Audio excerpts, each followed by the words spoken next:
Bien-aimés frères et sœurs, je vous salue encore une fois dans le nom béni de notre précieux Seigneur et Sauveur Jésus-Christ. Nous étions en train de nous entretenir sur les opposants farouches à la vérité. Et aujourd'hui, si Dieu le veut, je souhaiterais que nous puissions conclure ce sujet par la partie que je peux intituler La fin de l'opposition. Comment se terminera cette opposition? Et donc, nous allons lire ensemble. Mais avant que nous puissions lire, je voudrais d'abord vous remercier tous ceux qui m'envoient leurs messages d'encouragement. Ici, je vais citer peut-être quelques noms. Nathalie Awezaye depuis Bukavu. Dada, merci beaucoup. Que Dieu te bénisse. Que Dieu te bénisse pour ton amour, l'amour de la vérité. Ça ne peut pas se passer vide comme ça. Dieu te récompensera. Kaka Musa Mutokambali, Baba Ariel, barikiwe sana toka Goma. Merci beaucoup pour ton message d'encouragement. Dada Célestine Oumou et tous les autres, Célestine Oumou depuis les États-Unis et tous les autres frères et sœurs. Donc je vois vos commentaires et vraiment je suis très reconnaissant et je prie pour vous. Alors nous allons lire un passage de l'écriture que nous piquons dans le livre de Marc chapitre 7. Marc chapitre 7, nous allons commencer au verset 8. Bon, commençons même au verset 6. Commençons au verset 6 et nous allons descendre là, peut-être jusqu'au verset 13. Lisons dans le nom de notre Seigneur Jésus-Christ. Jésus leur dit, « Hypocrite, Ésaïe a bien prophétisé sur vous, ainsi qu'il est écrit, « Ce peuple m'honore des lèvres, mais son cœur est éloigné de moi. C'est en vain qu'il m'honore, en donnant les préceptes qui sont des commandements d'hommes. Vous abandonnez le commandement de Dieu et vous observez la tradition des hommes. » Il leur dit encore, « Vous anéantissez fort bien le commandement de Dieu pour garder votre tradition.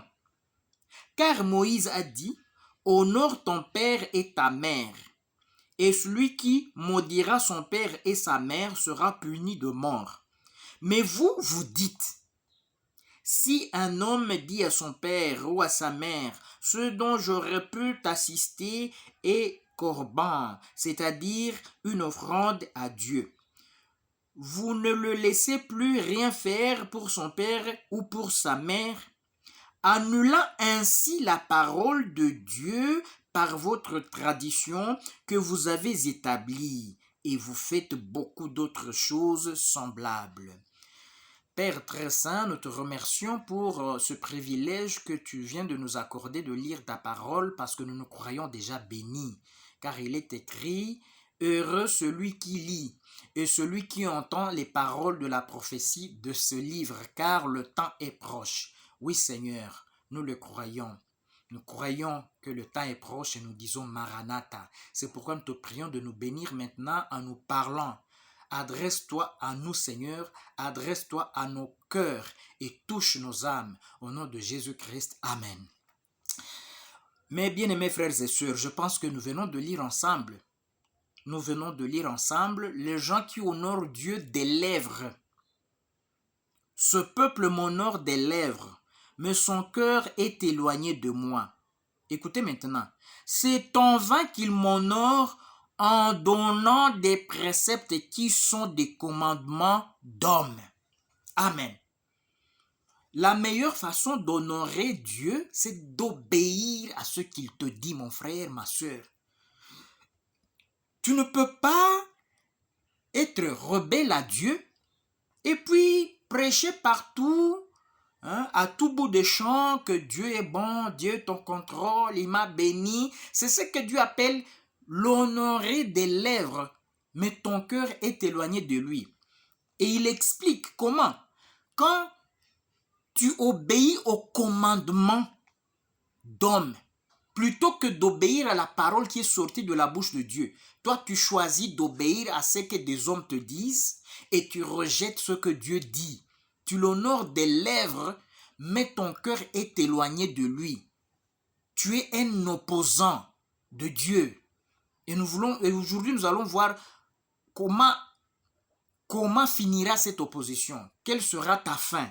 Il continue à dire ceci.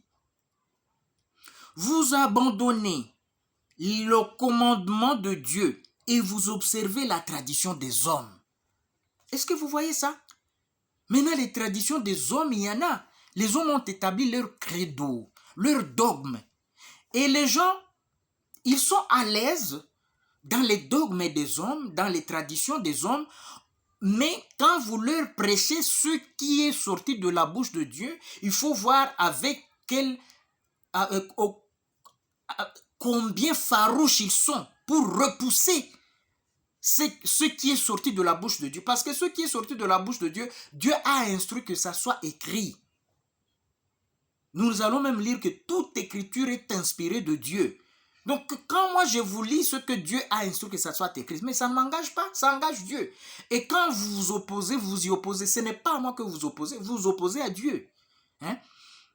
Alors, vous abandonnez le commandement de Dieu qui est écrit, mais vous choisissez de croire à ce que les hommes vous racontent. Mais comment vous échapperez au châtiment de la Géhenne? Comment vous pouvez réussir à gagner le salut que Dieu a envoyé aux hommes alors que vous êtes rebelles à la parole de Dieu?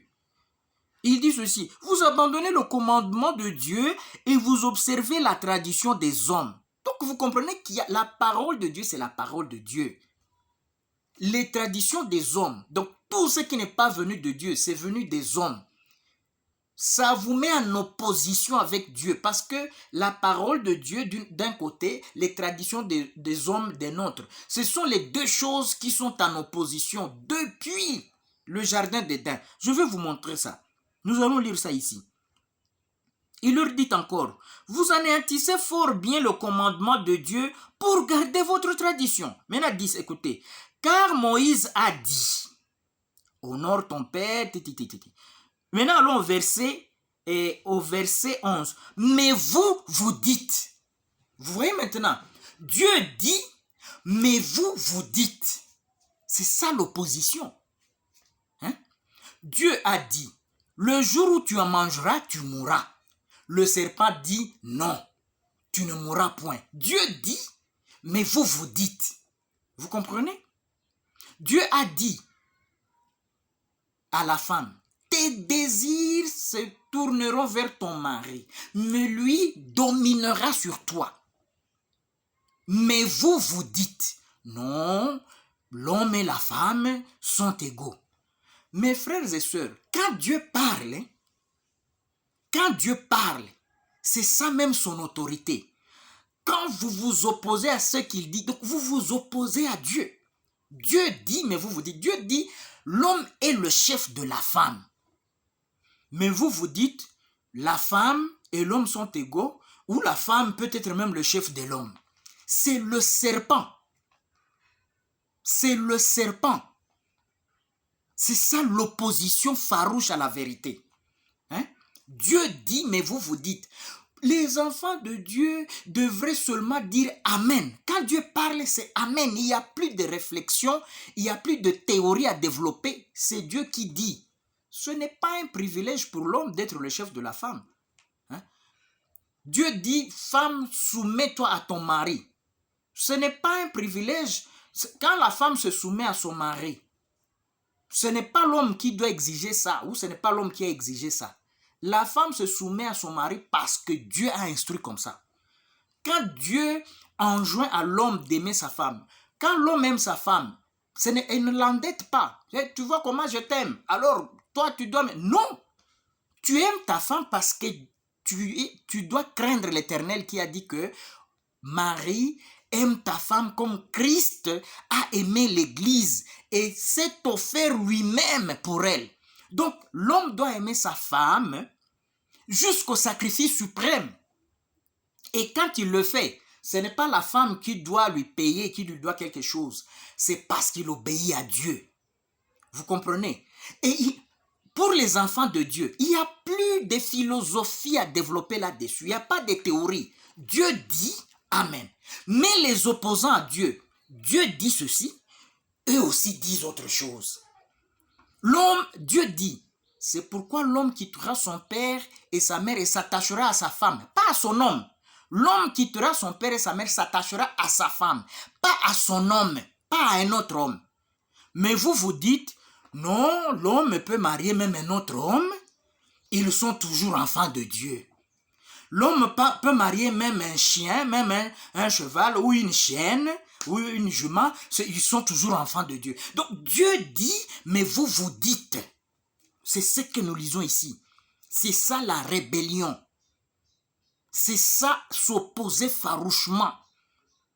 S'opposer farouchement à Dieu, au Saint-Esprit. Étienne a dit, vous vous opposez toujours au Saint-Esprit. Dieu dit, je ne permets pas à la femme d'enseigner, ni de prendre de l'autorité sur l'homme. Mais vous vous dites, non, ça c'est Paul qui dit. Mais Paul dit, si quelqu'un a l'Esprit de Dieu, qu'il reconnaisse que ce que je dis ici, c'est pas moi, c'est le Seigneur. Vous vous en foutez. Dieu dit, mais vous vous dites. Et vous dites, non, la femme peut même être évêque d'une église. Il n'y a pas de problème. Donc Dieu dit ceci et vous vous opposez toujours. Vous vous opposez toujours au Saint-Esprit. Hein? Comme Jeannès et Jambres s'opposaient à Moïse, vous vous opposez à la vérité. Allons là-bas allons dans là où nous avons lu, quand nous avons introduit ça. C'est dans 2 Timothée chapitre 3. 2 Timothée chapitre 3. Allons là-bas et lisons. Lisons. 2 Timothée chapitre 3. Nous allons commencer au premier verset. Bon, Dieu va nous conduire, hein, parce que je ne peux pas dépasser 30 minutes. Là où je vais m'arrêter, je vais m'arrêter. On pourra toujours continuer selon la conduite du Saint-Esprit. Sache que dans les derniers jours, il y aura des temps difficiles, car les hommes seront égoïstes, amis de l'argent, fanfarons, hautains. On peut développer un sermon ou un discours sur chacun de ces vocables ici, parce que ce sont des caractéristiques de notre âge dans les derniers jours. Blasphémateurs. Alléluia. Quand un homme dit que Dieu n'existe pas, la Bible appelle ça l'insensé, la folie, c'est de la folie. Ce n'est pas un blasphème, c'est de la folie, tout simplement. Les athées qui disent que Dieu n'existe pas, ils ne blasphèment pas. Ce sont des fous. Ce sont des fous. Et juste quelques secondes avant leur mort, ils réalisent leur folie. D'autres pensent qu'ils peuvent maintenant se repentir ou se convertir. Ça, c'est de la folie. Mais le blasphème, c'est autre chose. Le blasphème, c'est donc prouver Dieu menteur. Vous comprenez? Dieu dit, mais vous vous dites. C'est outrager Dieu. Dieu qui existe par lui-même, vous vous dites qu'il a une mère. Vous dites, oh, telle est mère de Dieu. Vous comprenez? Vous dites encore, non, cette mère de Dieu, elle est encore la reine du ciel. Oh, nous savons que reine signifie épouse du roi. Donc si au ciel il y a un roi, ce roi a une femme. Le roi du ciel, c'est Dieu, donc il a une femme.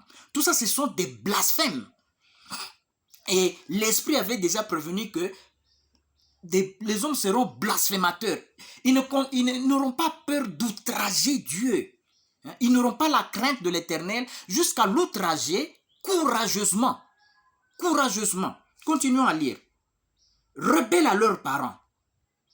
Déjà, notre parent rédempteur, c'est le Christ. Mais les gens sont déjà rebelles à lui. Et ils seront rebelles à leurs parents, même leurs parents physiques, naturels ici sur la terre. Ingrats, irréligieux, insensibles, déloyaux, calomniateurs, intempérants, cruels, ennemis de gens de bien. Maintenant, remarquez ici.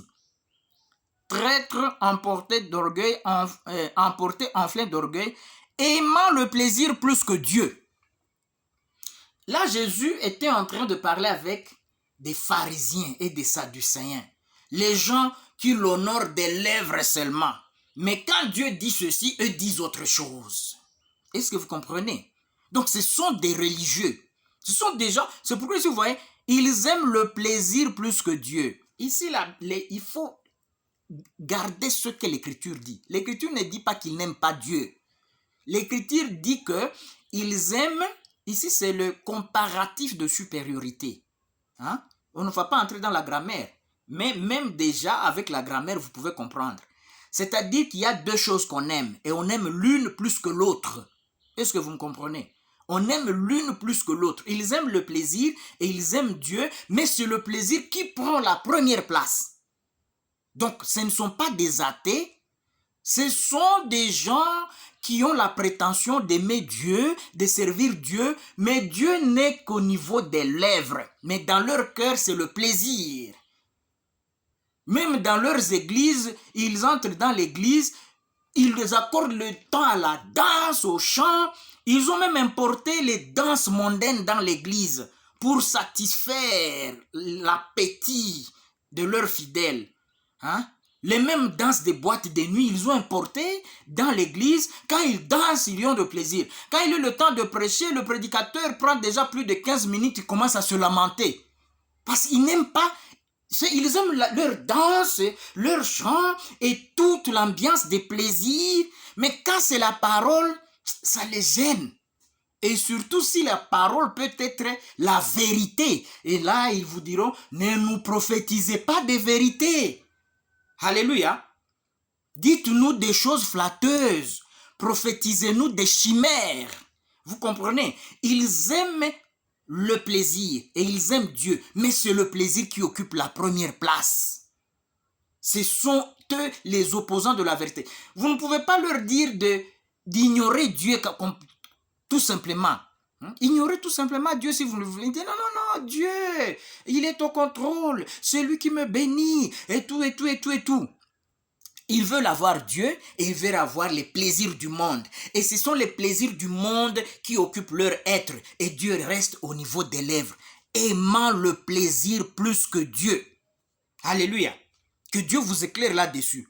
Aimant le plaisir plus que Dieu. Vous voyez que ce sont des gens qui ont la prétention d'être des enfants de Dieu. Ayant l'apparence de la piété, mais reniant ce qui en fait la force. Ayant l'apparence de la piété. Donc, extérieurement, ils paraissent être des saints, mais qu'est-ce qui sanctifie? La vérité. Sanctifie-les par ta vérité, ta parole est la vérité. Quand ils entendent la vérité, ils sont courroucés. Ils la repoussent. Mais ils veulent montrer une apparence de sainteté, de piété. Voyez-vous? Les opposants à la vérité. Éloigne-toi de ces hommes-là. Il en est parmi eux qui s'introduisent dans les maisons et qui captivent des femmes d'un esprit faible et borné, chargés de péché, agités par des passions de toute espèce. Vous vivez toutes ces choses, on n'a pas besoin de commenter. Apprenant toujours et ne pouvant jamais arriver à la connaissance de la vérité. Alléluia. Un athée n'a pas besoin d'apprendre. Lui, il dit Dieu n'existe pas.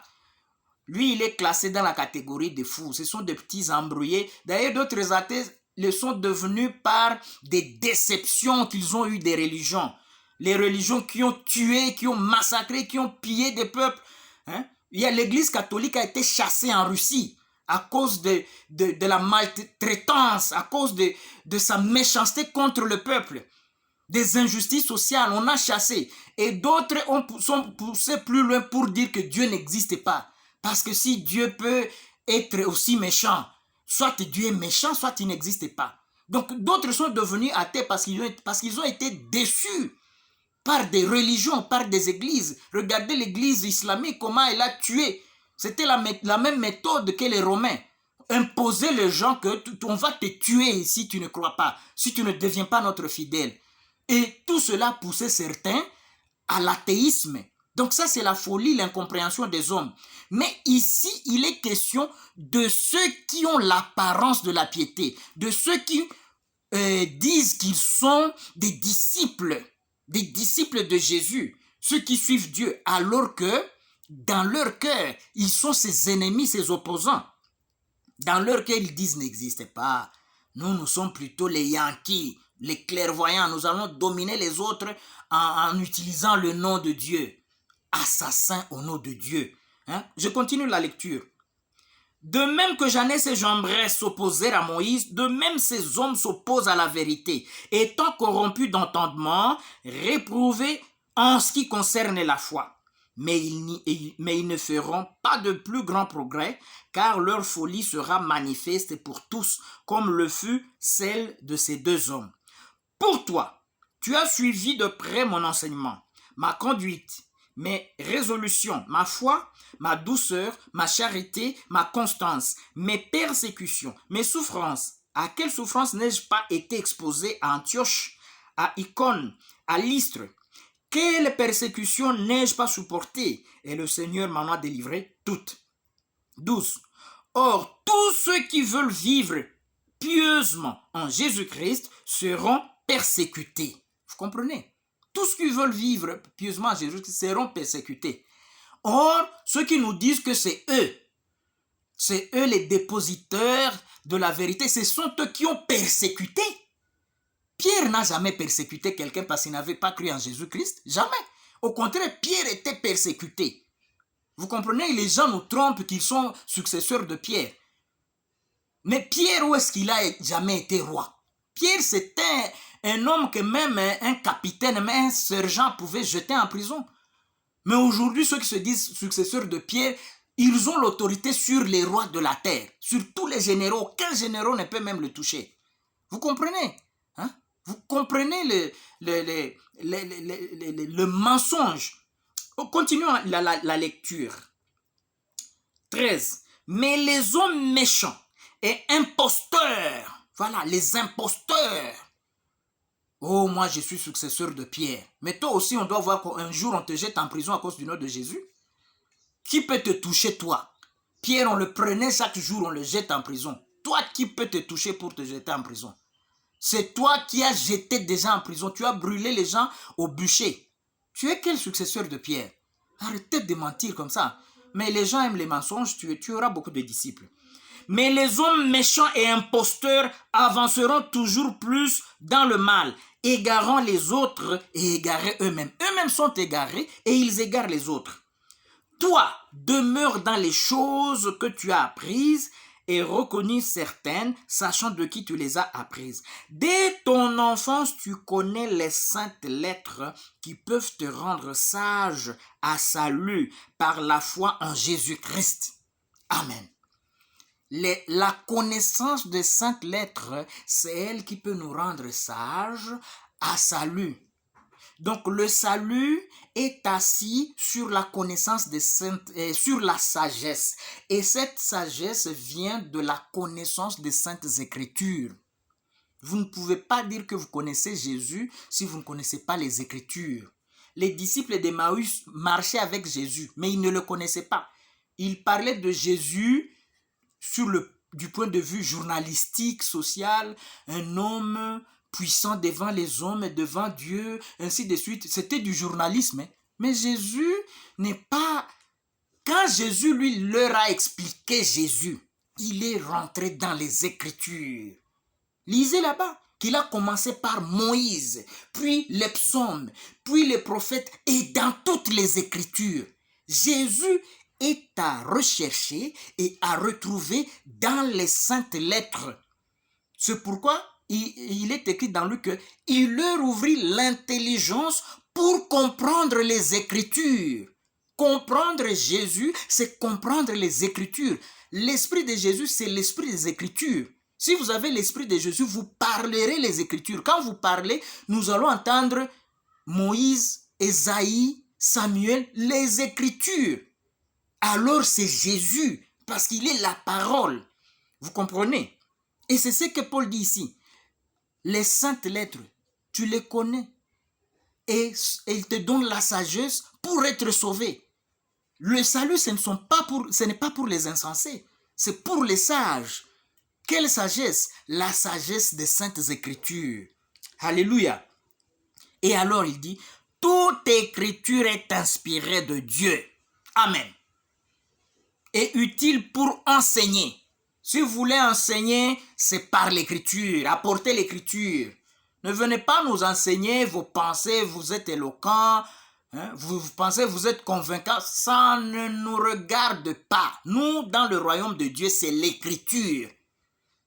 Toute écriture est inspirée de Dieu et utile pour enseigner. Les enfants de Dieu, quand tu dis que tu as un enseignement, ils s'assoient là-bas, ils attendent entendre les écritures pour certifier, attester que réellement, tu es un ministre de Dieu, que tu es un messager de Dieu, que c'est un messager de Dieu. Jésus-Christ lui-même est venu avec l'écriture. Toi, tu viens, il n'y a pas d'écriture, mais tu veux nous enseigner. Tu veux nous enseigner quoi? Les traditions des hommes. Pour enseigner. Deuxièmement, pour convaincre. Tu veux me convaincre? Pour nous, il n'y a pas deux arguments. L'argument, c'est l'écriture. Tu veux me convaincre? Apporte l'écriture. Moi, je veux me courber. Je ne peux pas être enfant de Dieu et bouder ce qui est écrit. Mais les doctrines des hommes, les philosophies des hommes, ce n'est pas notre part. Hein? Tu peux amener ça dans des auditoires universitaires, on va t'applaudir, on va même te griffer. Mais pour nous, les enfants de Dieu, avec toute ton intelligence, ta sagesse, tu viens, tu parles, il n'y a pas d'écriture, c'est comme du vent. C'est non-avènement. Il n'y avait rien. Pour nous convaincre, il faut l'écriture. Pour corriger. Je suis dans l'erreur. Tu veux me corriger? Apporte l'écriture. Amen. Pour corriger l'écriture, apporte l'écriture. C'est ça notre esprit, c'est ça notre vie et c'est ça notre culture. C'est ce qui est sorti de la bouche de Dieu qui peut nous corriger. Tu viens, tu dis, non frère, tu as une erreur là-bas parce que Dieu dit ceci. Je vais me courber, je serai convaincu pour instruire dans la justice. Alléluia. L'écriture, parce que ce qui est sorti de la bouche de Dieu a été écrit. C'est écrit. Alors apporte l'écriture pour m'instruire dans la justice, afin que l'homme de Dieu soit accompli et propre à toute bonne œuvre. Alléluia. Vous voyez? Alors, revenons maintenant. Comme ces gens j'aimerais s'opposer à Moïse, ces gens s'opposent à la vérité.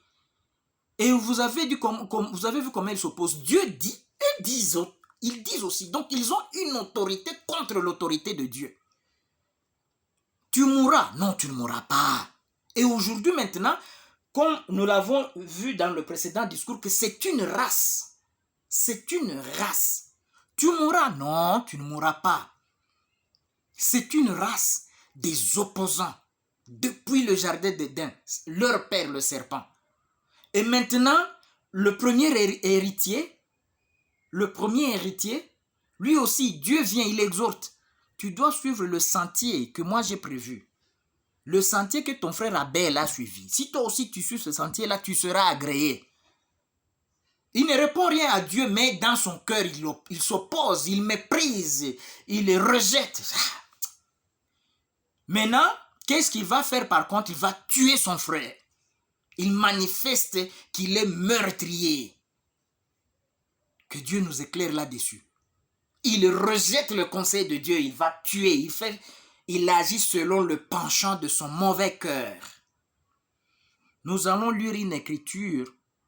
C'est par là que nous allons commencer dans notre discours parce que aujourd'hui c'était la fin de l'opposition. Et je vais vous lire juste l'écriture pour nous introduire. Mais comme notre temps est fini, nous n'allons pas commenter ça aujourd'hui. C'est dans Matthieu chapitre 25. Matthieu 25. Matthieu chapitre 25. Commençons au verset 31. Lorsque le Fils de l'homme viendra dans sa gloire, avec tous les anges, il s'assiera sur le trône de sa gloire. Toutes les nations seront assemblées devant lui. Il séparera les uns d'avec les autres, comme le berger sépare les brebis d'avec les boucs.